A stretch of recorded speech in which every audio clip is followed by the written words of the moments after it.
Hello, it's Jennifer Savari, and today I'm going to share how I made a little tickler organizer system using some file folder dies, and I wanted to share how the system works. Ticklers are wonderful because you take reminders and you place them like an index card size. This is a 4x6 index card, and you place it behind the date.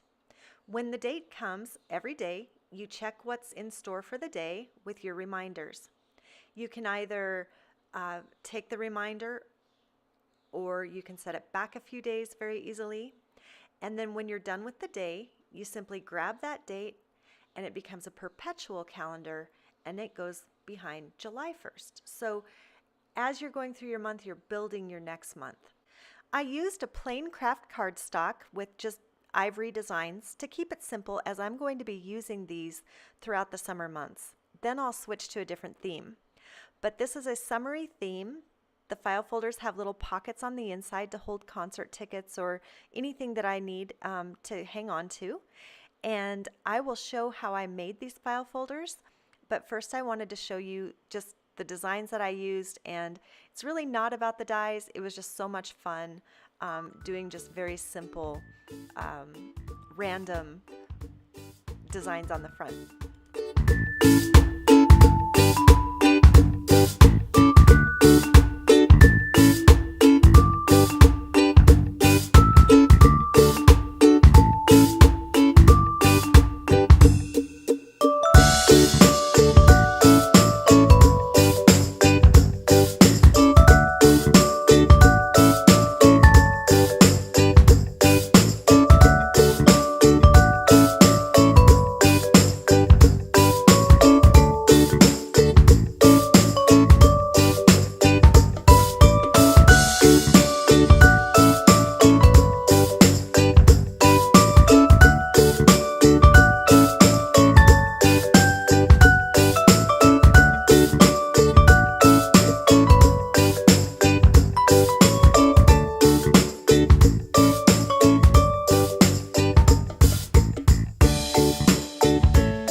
I just can't tell you enough how much fun that was, using dies that I haven't even gotten to use yet, and just random and simple. It was so much fun.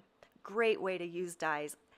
Anyway, I used the Dynamics by My Favorite Things file folder tabs, and they're third cut tabs, and I used 5.75 by 9-inch scored craft cardstock. And I simply lined up the tabs up at the top and then taped them on. And I did this, let's see, I did 10 of each, so plus an extra, so there were 31 total.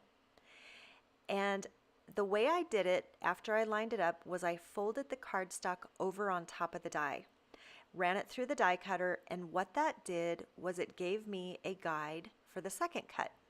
So each file folder has the tab and then a second cut to make the file folder pocket. And one wouldn't even have to make this a pocket. I just thought it would be great, like I said, for concert tickets or maybe something that I need on a certain date. And you can see that the die cutting left an impression there, and that is where I lined up the second cut here. You'll see what this does in just a second. Now when I ran that through, I ran it through flat so that it wouldn't cut through both sides. But that's what it does, and it just makes the perfect little pocket. I'll show how I made this file folder here in a second, but I wanted to show the tape and how I did the taping. I just used very thin double-sided adhesive.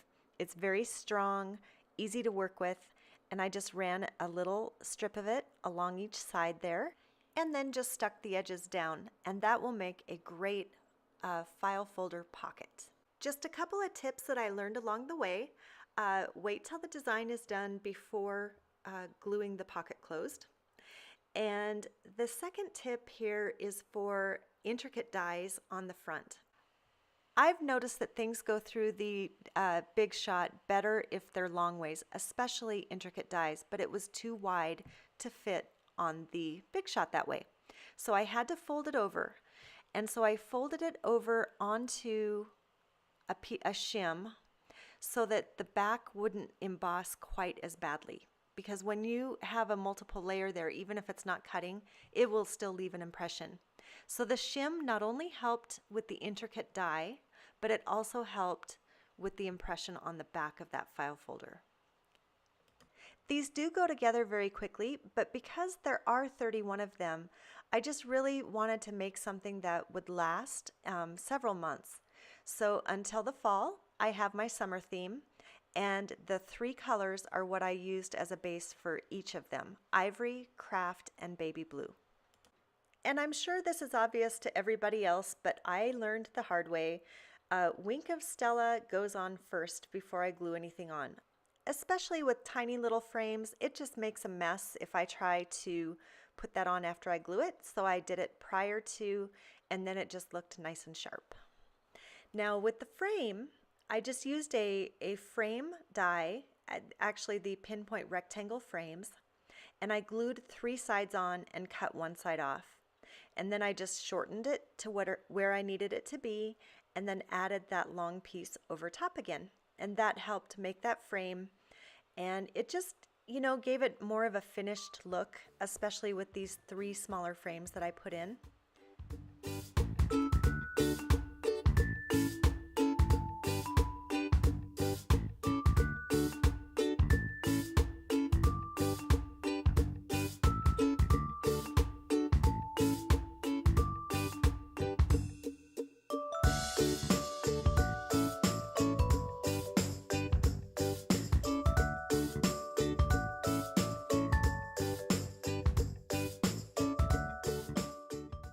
So now that I have my base files together, I can go ahead and put my Tickler system to work. And I just love how these turned out, and I hope you give this a try. It's a great way to stay organized, and I'll be showing more of these as I make them. Have a great day. See you again soon.